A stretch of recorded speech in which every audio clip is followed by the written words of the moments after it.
The objective of this lesson is to have students solve multiplication problems where 7 is a factor. Multiplying by 7 can be the most complex because the patterns for 7 are limited.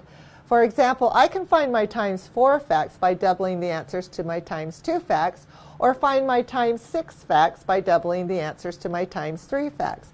There are no patterns like this for times 7. However, if the times 7 facts are taught last, 7 times 7 is the only fact new to students at this point in the program. Have you read the book Thunder Cake by Patricia Polacco? This is a delightful book about a child who loses her fear of thunderstorms by baking cakes with her babushka or grandmother. Included in the story is the Thunder Cake recipe. The recipe calls for strawberries but doesn't say how many. Looking at the picture from the book, how many strawberries does babushka place on the cake? It looks like 7. During the lesson, students roll a dice to determine how many cakes they will bake. Students cut out the appropriate number of cakes and glue them on construction paper. The students then draw 7 strawberries on each cake and write the equation that represents the total number of strawberries.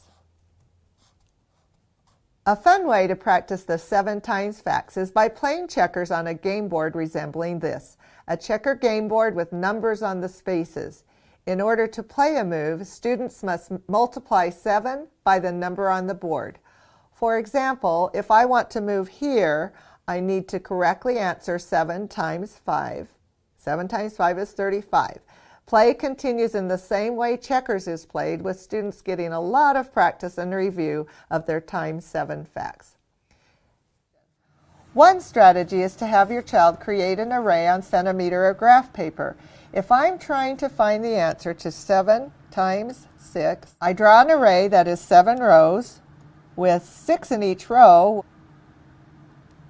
And to find the answer, I count the number of squares inside of my array, and that's my answer, which is 42. If graph or centimeter paper is not available, your child can draw 7 horizontal lines intersected by 6 vertical lines and count all the intersections these 2 lines make, and that will give them their answer of 7 times 6, which equals 42.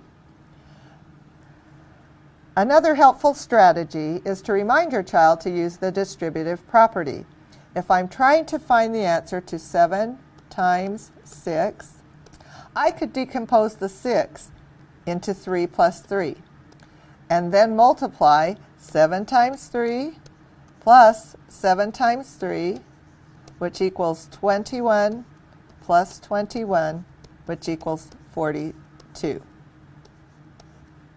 I could also decompose 7 into 5 plus 2, and then multiply 6 times 5 plus 6 times 2, which equals 30 plus 12, which equals 42.